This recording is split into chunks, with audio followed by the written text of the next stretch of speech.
So it is ironic and highly unfortunate that in this term, President Trump and his team have literally dismantled that infrastructure they built. While at the same time, senior officials, including the person responsible for leading our nation's intelligence community, appear willing to blur the line between intelligence and domestic political activity. There are only two explanations for why the Director of National Intelligence decided yesterday to show up at a federal raid tied to the president's obsession with relitigating the 2020 election. First, she believes there is a legitimate foreign intelligence nexus, in which case she has violated her legal obligation to keep this intelligence community and committees fully and completely informed. Or she is simply attempting to inject the nonpartisan intelligence community into a domestic political stunt designed to legitimize conspiracy theories that undermine our democracy. Either scenario represents a serious breach of trust and a dereliction of duty to the solemn office which she holds. Well, thank you, Mr. Chairman. And General Rudd, it's good to see you again. It is great to meet your wife and daughter and son-in-law. Again, thank you for making time to meet with me the other day. We all know that NSA has been without a Senate-confirmed director for over 9 months. Given the sustained pace of cyber attacks against the United States by our adversaries, the complexity of maintaining the world's premier system, and the sheer volume of intelligence requirements from combatant commanders, I'm eager to provide the tens of thousands of employees at NSA with steady, permanent, confirmed leadership. However, as I told you when we last met, I have a few priorities, and I'll need your commitment on them if you want to earn my vote. First and foremost, I remain deeply concerned about the politically motivated firings of career civilian and military leaders across our national security enterprise. That includes the firing of your predecessor, General Tim Hawk. I worry about the message these firings send that political loyalty is valued over competence. That message risks chilling the IC's willingness to speak truth to power, or even to produce vital intelligence that may conflict with preferred talking points or messaging of the day. So as we discussed the first time, and I will ask you this in my questioning, if the IC is unwilling to tell policymakers what they need to hear and not just what they want to hear, America's less safe. So I will need your commitment that you will always be candid with policymakers, and nothing in your background reflects that you wouldn't be, but that you will always be transparent with Congress, and you'll foster a culture at the NSA that prizes candor and transparency, including standing up for your workforce if they are unfairly targeted. Second, as we discussed, I strongly support NSA's traditional sing it message, but I also believe there are areas where NSA can and should play a bigger role. One of those areas is technology. That means leveraging existing technologies to make NSA more effective, and it means better targeting our adversaries' advances in technologies that weaken American security. In this endeavor, I hope NSA will lean into strong relationships within the U.S. government. For example, we talked about some of the cross-pollination with the Department of Commerce, with the private sector, and with allies and partners abroad. Which brings me to another priority, strengthening alliances and partnerships. NSA has deep and long-standing signet relationships across the world, especially with our Five Eyes partners. But I suspect that many of our partners are feeling confused and even abandoned. That confusion is driven by tariffs imposed on our close trading partners, by open talk of a military action against a NATO ally, and by a defense strategy that walks back our commitments in Europe and the Pacific. As members of this committee know well, our allies and partners provide critical intelligence that complements our own. And when these relationships are jeopardized, again, America is less safe. Finally, I want to briefly focus on election security.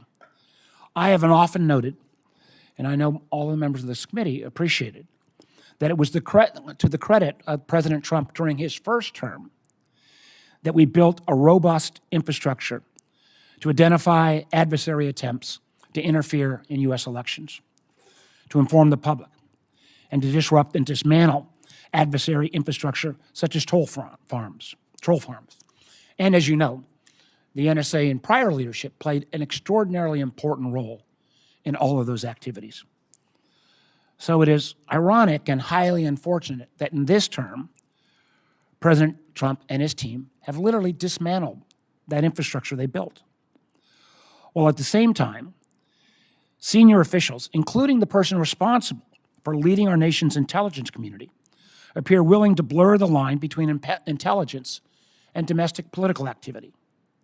There are only two explanations for why the Director of National Intelligence decided yesterday to show up at a federal raid tied to the president's obsession with relitigating the 2020 election.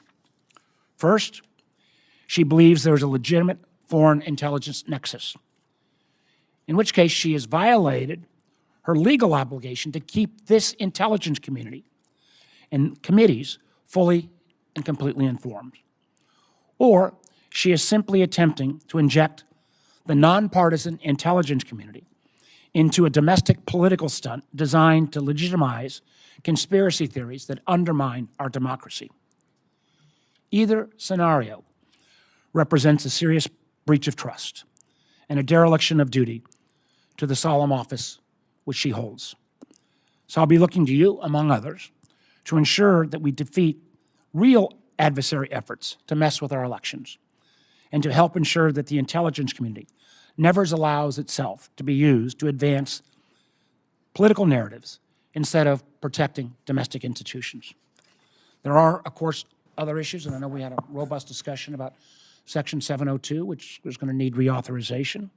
I look forward to discussing these issues and many others and working with you as I expect you will be confirmed. I'm going to ask you a couple questions which you can simply answer yes or no as well. I have great faith that you will answer yes, but I want to make sure we get these on the record. First, do I have your commitment that if you're confirmed that you will stand up for your workforce if they are unfairly targeted? Mr. Vice Chairman, you do. Thank you. Do I have your commitment, and this is one of the things I'm extraordinarily concerned about. You know, the IC's got to speak truth to power. And so do I have your commitment you'll always be candid with policymakers, even if you have to tell them something they don't want to hear? Mr. Vice Chairman, I will, and you do have my commitment. No, I think your record reflects that. One of the things, and again, I touched on this in my opening statement, where the Director of National Intelligence is suddenly appearing at a FBI raid around elections from, frankly, 2020, which I have no idea what she was doing there. But I am concerned that we've seen much of the election security infrastructure that was put in place extraordinarily well by the first Trump administration, where, again, the NSA played a critical role, be dismantled. And there's no less threat from foreign adversaries about trying to mess with our elections. So do I have your commitment that if confirmed, that the NSA will continue to prioritize information sharing on threats to U.S. elections, on foreign threats to U.S. elections? Mr. Vice Chairman, you do. The electoral process is fundamental to our values, our way of life, and throughout my entire career, I've been committed to upholding those and protecting those. I think anything that poses a threat to the electoral process needs to be taken seriously. And if confirmed, Mr. Vice Chairman, I commit to working with the executive and the legislative on this. Thank you. Because again, the NSA, particularly in the 2018 through 2020 cycle, played a very important role. This is something we've not talked about, but we all know AI has enormous potential, and both DOD and the intelligence community is looking to take advantage of those AI capabilities. But we also know that there's a number of the AI tools that still have a tendency to hallucinate. And with that tendency, sometimes it poses major security risks. I've been concerned that Secretary of Defense Hegseth has starting to unleash AI both across classified and unclassified networks, including models such as XAI's Grok model, which has got, again, more of a history of hallucination than most. If confirmed, will you ensure that appropriate policies are in place to safeguard DoD and NSA's critical mission, and that while we use these AI tools, that there are appropriate safeguards? Yeah. Mr. Vice Chairman, this is a critical area of competition, and I know INDOPACOM is relying heavily on the adoption of AI, and I suspect and expect that Cybercom and NSA are as well. In fact, I know they are. My understanding and really the approach that we've taken with the adoption of these technologies is, while they are absolutely imperative to advancing our skill set as joint warfighters, enabling us decision superiority, we will never abdicate our responsibility to maintain those guardrails. The guardrail is the human on the loop or in the loop in terms of what those technologies are providing, what they're producing, and then how we apply them. So you have my commitment. Thank you. I Mr. look Vice forward to Chairman. working with you on that. Finally, and I know this was over at SASC, I think in your testimony you noted North Korea's heavy reliance on cryptocurrency.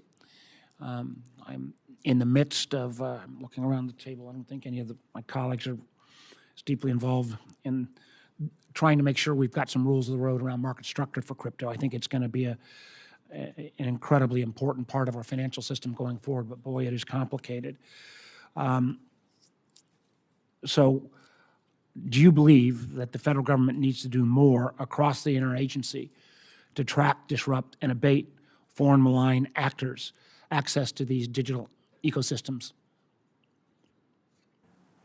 Mr. Vice Chairman, that's something that I would have to take a closer look at. Certainly, we're looking at it from an INDOPACOM lens on what it means for national security and its implications. But, Mr. Vice Chairman, if confirmed, I commit to looking One of the into things that. I just said, my time's up, but I just want to make the comment that crypto has great possibilities. It's not going away. But boy, oh boy, there are some national security implications around this that we have to get right. So thank you. Thank you, Mr. Chairman.